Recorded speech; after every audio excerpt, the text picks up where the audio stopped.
ಭಾರತದಲ್ಲಿ ಈಗಿರ್ತಕ್ಕಂಥ ಒಂದು trending topic ಯಾವ್ದಾದ್ರು ಇದೆ ಅಂತಂದ್ರೆ ಅದು ಕಾಕ್ರೋಚ್ ಜನತಾ ಪಾರ್ಟಿ.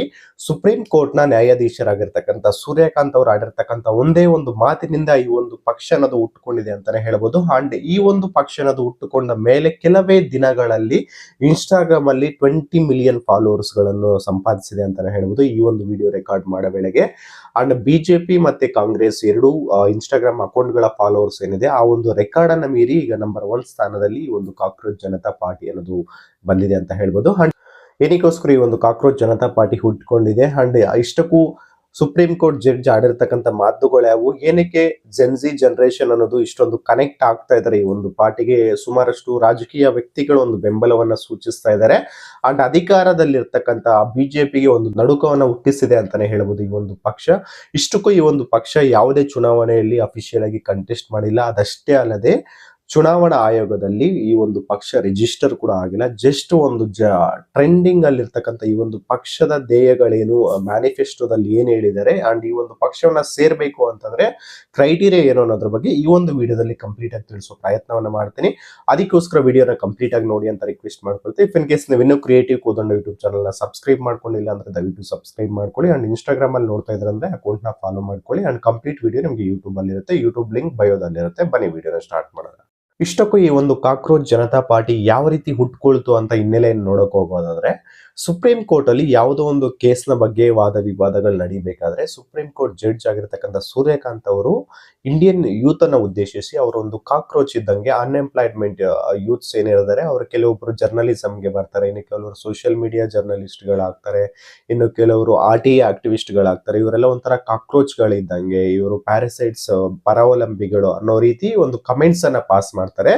ಸೊ ಈ ಒಂದು ಕಮೆಂಟ್ಸ್ ಪಾಸ್ ಮಾಡಿದ್ಮೇಲೆ ಆ ಒಂದು ವಿಡಿಯೋ ಅನ್ನೋದು ಇಂಟರ್ನೆಟ್ ಅಲ್ಲಿ ವೈರಲ್ ಆಗುತ್ತೆ. ಆ ವೈರಲ್ ಆದ್ಮೇಲೆ ಜೆನ್ಜಿ ಮತ್ತೆ ಅನ್ಎಂಪ್ಲಾಯ್ಡ್ ಯೂತ್ ಇರ್ತಾರೆ, ಅವರೆಲ್ಲ ರೊಚ್ಚಿಗೇಳ್ತಾರೆ. ಈ ಒಂದು ಕಮೆಂಟ್ಸ್ ನ ಬೇಸ್ ಮಾಡಿಟ್ಕೊಂಡು ಹೌದು ನಾವು ಕಾಕ್ರೋಚ್ ಗಳ ಏನು ಅನ್ನೋ ರೀತಿ ಒಂದು ಕಾಕ್ರೋಚ್ ಜನತಾ ಪಾರ್ಟಿ ಅನ್ನೋದು ಸ್ಥಾಪನೆ ಅನ್ನೋದು ಆಗುತ್ತೆ. ಅಂಡ್ ಈ ಒಂದು ಕಾಕ್ರೋಚ್ ಜನತಾ ಪಾರ್ಟಿಯನ್ನ ಸ್ಟಾರ್ಟ್ ಮಾಡಿದವ್ರ ಹೆಸರು ಬಂದ್ಬಿಟ್ಟು ಅಭಿಜಿತ್ ದೀಪ್ಕೆ ಅಂತ ಹೇಳ್ಬಿಟ್ಟು ಇವರು ಈ ಒಂದು ಅಕೌಂಟ್ ಅನ್ನ ಕ್ರಿಯೇಟ್ ಮಾಡ್ತಾರೆ. ಈ ಒಂದು ಕಾಕ್ರೋಚ್ ಜನತಾ ಪಾರ್ಟಿ ಅನ್ನೋ ಒಂದು ಅಕೌಂಟ್ ಅನ್ನ ಕ್ರಿಯೇಟ್ ಮಾಡ್ತಾರೆ. ಕ್ರಿಯೇಟ್ ಮಾಡಿದ ಕೆಲವೇ ದಿನಗಳಲ್ಲಿ ಮಿಲಿಯನ್ ಗಟ್ಟಲೆ ಫಾಲೋವರ್ಸ್ ಅನ್ನೋದು ಸಿಗ್ತದೆ. ಅಂಡ್ ಏನಕ್ಕೋಸ್ಕರ ಈ ಒಂದು ಅಕೌಂಟ್ ಅನ್ನ ಕ್ರಿಯೇಟ್ ಮಾಡಿದ್ದಾರೆ ಅಂತ ನಾವು ನೋಡೋದಾದ್ರೆ, ಈಗ ಪ್ರೆಸೆಂಟ್ ನಡೀತಾ ಇರ್ತಕ್ಕಂಥ ಸಿಚುವೇಶನ್ ಗಳ ಪ್ರಕಾರ ಹೇಳೋದಾದ್ರೆ, ಈಗ ನೀಟ್ ಪೇಪರ್ ಲೀಕ್ ಆಗಿರೋದಾಗಿರ್ಬೋದು, ಮತ್ತೆ ನಿರುದ್ಯೋಗ ಅನ್ನೋದು ಜಾಸ್ತಿ ಆಗಿರೋದು, ಇನ್ಫ್ಲೇಷನ್ ಜಾಸ್ತಿ ಆಗ್ತಿರೋದು, ಹಣದುಬ್ಬರ ಆಗ್ತಿರೋದು, ಏನು ಪೆಟ್ರೋಲ್ ಡೀಸೆಲ್ ಪ್ರೈಸಸ್ ಹೈಕ್ ಆಗ್ತಿರೋದಾಗಿರ್ಬೋದು, ಅದಲ್ಲದೆ ಇಂಡಿಯನ್ ಯೂತ್ ನ ಈ ರೀತಿ ಒಂದು ಅವಮಾನ ಮಾಡಿರೋದಾಗಿರ್ಬೋದು. ಅದಾದ್ಮೇಲೆ ಸುಪ್ರೀಂ ಕೋರ್ಟ್ ಜಡ್ಜ್ ಸೂರ್ಯಕಾಂತ್ ಅವರು ಹೇಳಿದ್ದಾರೆ, ನಾನು ಹೇಳಿರೋದು ಆ ರೀತಿ ಅಲ್ಲ, ನನ್ನ ಹೇಳಿಕೆಯನ್ನು ಒಂದು ಮಿಸ್ಕೋಟ್ ಮಾಡಿದ್ದಾರೆ ಅಂತ ಕೂಡ ಅವರು ಡ್ಯಾಮೇಜ್ ಕಂಟ್ರೋಲ್ ಮಾಡೋದಕ್ಕೆ ಟ್ರೈ ಮಾಡಿದ್ದಾರೆ. ಬಟ್ ಅಷ್ಟರೊಳಗಡೆ ಜಗತ್ತಿನಾದ್ಯಂತ ಈ ಒಂದು ಹೇಳಿಕೆಗಳು ಭಾರತ ದೇಶದಾದ್ಯಂತ ಸರ್ಕ್ಯುಲೇಟ್ ಆಗೋಗಿತ್ತು. ಅದಕ್ಕೆ ಆಗ್ಬೇಕಾಗಿರ್ತಕ್ಕಂಥ ಒಂದು ಡ್ಯಾಮೇಜ್ ಕೂಡ ಆಗೋಗಿದೆ ಅಂತಾನೆ ಹೇಳ್ಬೋದು. ಅಂಡ್ ಇಷ್ಟಕ್ಕೂ ಈ ಒಂದು ಪಕ್ಷವನ್ನ ಸೇರ್ಬೇಕು ಅಂತಂದ್ರೆ ಕ್ರೈಟೀರಿಯಾ ಏನು ಅಂತ ಇವರು ಹೇಳಿರೋದ್ರ ಪ್ರಕಾರ ನಾವು ನೋಡೋದಾದ್ರೆ, ಫಸ್ಟ್ ಅನ್ಎಂಪ್ಲಾಯ್ಡ್ ಆಗಿರ್ಬೇಕು ಅಂಡ್ ಲೇಜಿ ಆಗಿರ್ಬೇಕು ಅಂಡ್ ಕ್ರೋನಿಕಲ್ಲಿ ಆನ್ಲೈನ್ ಅಲ್ಲಿ ಇರಬೇಕು, ಅಂತಂದ್ರೆ ಎನಿ ಟೈಮ್ ಆನ್ಲೈನ್ ಅಲ್ಲಿ ಇರಬೇಕು. ಅಂಡ್ ಮತ್ತೊಂದು ವಿಚಾರ ಪ್ರೊಫೆಷನಲ್ ರ್ಯಾಂಟ್ ಎಕ್ಸ್ಪರ್ಟ್ ಆಗಿರ್ಬೇಕು, ಅಂದ್ರೆ ಒಂದು ವಿಚಾರವನ್ನ ಡಿಫೆಂಡ್ ಮಾಡ್ಕೊಳ್ತೀಯಲ್ಲ ಅದನ್ನ ಪ್ರೊಫೆಷನಲ್ ಆಗಿ ಡಿಫೆಂಡ್ ಮಾಡ್ಕೊಳ್ಳೋ ರೀತಿಯಾಗಿರ್ಬೇಕು. ಇದು ಒಂದು ಪಕ್ಷವನ್ನ ಸೇರ್ಬೇಕು ಅಂತಂದ್ರೆ ಅವರು ಏನು ಹೇಳಿರ್ತಕ್ಕಂಥ ಒಂದು ಕ್ರೈಟೀರಿಯಾ ಆಗಿರ್ತದೆ. ಕಾಕ್ರೋಚ್ ಜನತಾ ಪಾರ್ಟಿ ಇನ್ಸ್ಟಾಗ್ರಾಮ್ ಅಲ್ಲಿ 20 ಮಿಲಿಯನ್ ಫಾಲೋವರ್ಸ್ ಅನ್ನ ಸಂಪಾದಿಸಿದ್ರೆ, ಎಕ್ಸ್ ಖಾತೆ ಏನ್ ಟ್ವಿಟರ್ ಅಂತ ಕರಿತೀವಿ ಅಲ್ಲಿ ಇವರ ಅಕೌಂಟ್ ಅನ್ನ ಸಸ್ಪೆಂಡ್ ಮಾಡಿದೆ ಸೆಂಟ್ರಲ್ ಗೌರ್ಮೆಂಟ್ ಅನ್ನೋದ್ರ ಬಗ್ಗೆ ವರದಿಗಳಾಗ್ತಾ ಇದೆ. ಅಂಡ್ ಇದ್ರ ಬಗ್ಗೆ ರಿಯಾಕ್ಟ್ ಮಾಡಿರ್ತಕ್ಕಂಥ ಸೆಂಟ್ರಲ್ ಗೌರ್ಮೆಂಟ್ ಕೆಲವೊಂದು ವರದಿಗಳ ಪ್ರಕಾರ ಸೆಕ್ಯೂರಿಟಿ ರೀಸನ್ ಗಳಿಂದ ಈ ರೀತಿ ಮಾಡಿದೀವಿ ಅಂತ ಹೇಳ್ತಾ ಇದ್ದಾರೆ. ಅಂಡ್ ಈ ಒಂದು ಪಕ್ಷ ಕೆಲವೊಂದು ಮ್ಯಾನಿಫೆಸ್ಟೋದಲ್ಲಿ ಕೆಲವೊಂದು ಅಂಶಗಳನ್ನ ಕೂಡ 5 ಪಾಯಿಂಟ್ಸ್ ಅನ್ನ ಮೆನ್ಷನ್ ಮಾಡಿದೆ.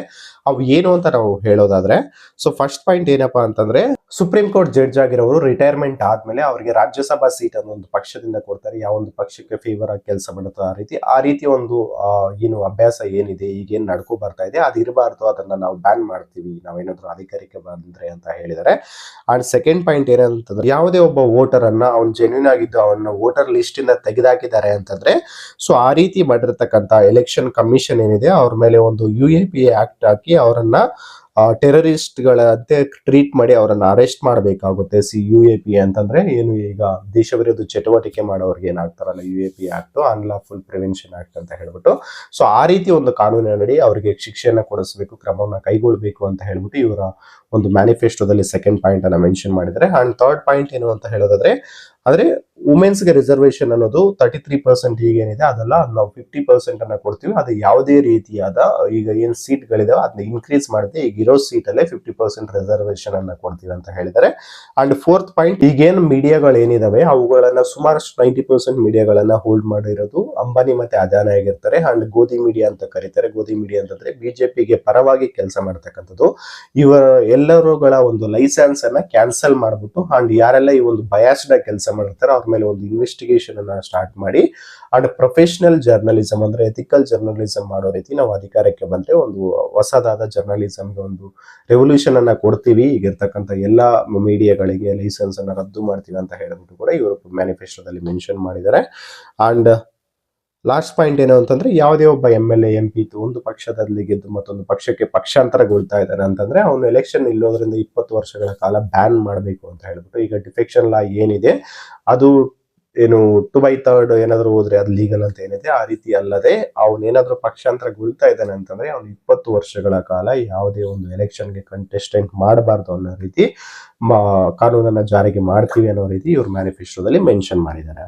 ಮತ್ತೆ ಈ ಒಂದು ಕಾಕ್ರೋಚ್ ಜನತಾ ಪಾರ್ಟಿಯ ಬಗ್ಗೆ ಸೋಷಿಯಲ್ ಮೀಡಿಯಾಗಳಲ್ಲಿ ಎರಡೂ ರೀತಿಯಾದ ವಾದ ವಿವಾದಗಳು ಕೇಳಿ ಬರ್ತಾ ಇದೆ. ಕೆಲವೊಂದು ಪರವಾಗಿ ಮಾತಾಡ್ತಾ ಇದ್ದಾರೆ, ಇನ್ನು ಕೆಲವರು ಒಂದು ವಿರೋಧವಾಗಿ ಮಾತಾಡ್ತಾ ಇದ್ದಾರೆ. ಕೆಲವರು ಈ ಜೆನ್ಜಿ ಜನರೇಷನ್ ಮಿಸ್ಲೀಡ್ ಮಾಡ್ತಾ ಇದ್ದಾರೆ ಅಂತ ಹೇಳ್ಬಿಟ್ಟು ಕೆಲವರು ಬಿಜೆಪಿ ಪರವಾಗಿ ಮಾತಾಡ್ತಾ ಇದ್ರೆ, ಇನ್ನು ಕೆಲವರು ಈಗ ಇರತಕ್ಕಂತ ಒಂದು ಸಿಚುವೇಶನ್ಗೆ ಕರೆಕ್ಟ್ ಆಗಿರ್ತಕ್ಕಂಥ ಒಂದು ಮೂವ್ಮೆಂಟ್ ಅನ್ನೋದು ಈಗ ಬಂದಿದೆ ಅಂತ ಹೇಳ್ತಾ ಇದ್ದಾರೆ. ಅಂಡ್ ಕೆಲವರು ಇವರೆಲ್ಲ ಒಂದು ಆಂಟಿ ನ್ಯಾಷನಲಿಸ್ಟ್ ಎಲ್ಲ ಸೇರ್ಕೊಂಡು ಮಾಡ್ತಾ ಇರೋದು, ದೇಶ ವಿರೋಧಿಗಳೆಲ್ಲ ಸೇರಿ ಈ ರೀತಿಯ ಒಂದು ರೆವಲ್ಯೂಷನ್ ಅನ್ನ ಕ್ರಿಯೇಟ್ ಮಾಡ್ತಾ ಇದ್ದಾರೆ ಅಂತ ಕೆಲವರು ಹೇಳಿದ್ರೆ, ಈಗಿರ್ತಕ್ಕಂಥ ಒಂದು ಪರಿಸ್ಥಿತಿಯನ್ನ ಅನುಗುಣವಾಗಿ ಈಗಿರ್ತಕ್ಕಂಥ ಒಂದು ಅನ್ಎಂಪ್ಲಾಯ್ಮೆಂಟ್ ಆಗಿರ್ಬೋದು ಅಥವಾ ಈ ಸಿಸ್ಟಮ್ ಮೇಲೆ ಇರ್ತಕ್ಕಂಥ ಒಂದು ಬೇಸರಕ್ಕಾಗಿರ್ಬೋದು ಅಥವಾ ಜೆನ್ಜಿ ಜನರೇಷನ್ಗೆ ಈ ಒಂದು ಪಾಲಿಟಿಕ್ಸ್ ಅಲ್ಲಿ ಒಂದು ಐಡೆಂಟಿಟಿ ಸಿಗದೆ ಅಥವಾ ಈ ಒಂದು ಪಾಲಿಟಿಕ್ಸ್ ಅನ್ನೋದು ಅವ್ರಿಗೆ ಇಷ್ಟ ಆಗದೆ ಅವರು ಹೊಸದಾಗಿ ಒಂದು ಪಾಲಿಟಿಕ್ಸ್ ಅನ್ನ ಮಾಡ್ಲಿಕ್ಕೆ ಸಿಕ್ಕಿರ್ತಕ್ಕಂಥ ಒಂದು ಅವಕಾಶ ಅನ್ನೋ ರೀತಿ ಕೆಲವರು ಅಭಿಪ್ರಾಯಗಳನ್ನ ವ್ಯಕ್ತಪಡಿಸ್ತಾ ಇದ್ದಾರೆ. ಇಷ್ಟಕ್ಕೂ ನಿಮ್ಗೆ ಈ ಒಂದು ಕಾಕ್ರೋಚ್ ಜನತಾ ಪಾರ್ಟಿ ಬಗ್ಗೆ ಅವರು ತಗೊಂಡಿರ್ತಕ್ಕಂಥ ನಿಲುವುಗಳ ಬಗ್ಗೆ ನಿಮ್ಮ ಅಭಿಪ್ರಾಯ ಅನ್ನೋದ್ರ ಬಗ್ಗೆ ಕಮೆಂಟ್ ಮೂಲಕ ತಿಳಿಸಿ ಅಂತ ಹೇಳ್ತಾ, ಇದಿಷ್ಟು ಕಾಕ್ರೋಚ್ ಜನತಾ ಪಾರ್ಟಿ ಬಗ್ಗೆ ತಿಳಿಸೋದ್ರ ಸಣ್ಣ ಪ್ರಯತ್ನ ಆಗಿತ್ತು. ಈ ವಿಡಿಯೋದ ಇನ್ಫಾರ್ಮೇಶನ್ ನಿಮ್ಗೆ ಏನಾದ್ರು ಇಷ್ಟ ಆಗಿದ್ರೆ ವಿಡಿಯೋಗೆ ಒಂದು ಲೈಕ್ ಮಾಡಿ, ನಿಮ್ಮ ಸ್ನೇಹಿತರಿಗೆ ಶೇರ್ ಮಾಡಿ. ಇಂತಹ ಮತ್ತಷ್ಟು ಇಂಟ್ರೆಸ್ಟಿಂಗ್ ವಿಚಾರಗಳಿಗೋಸ್ಕರ ಕ್ರಿಯೇಟಿವ್ ಕೂದಲು ಯೂಟ್ಯೂಬ್ ಚಾನಲ್ಗೆ ಸಬ್ಸ್ಕ್ರೈಬ್ ಮಾಡ್ಕೊಳ್ಳಿ. ಧನ್ಯವಾದಗಳು ಸ್ನೇಹಿತರೆ.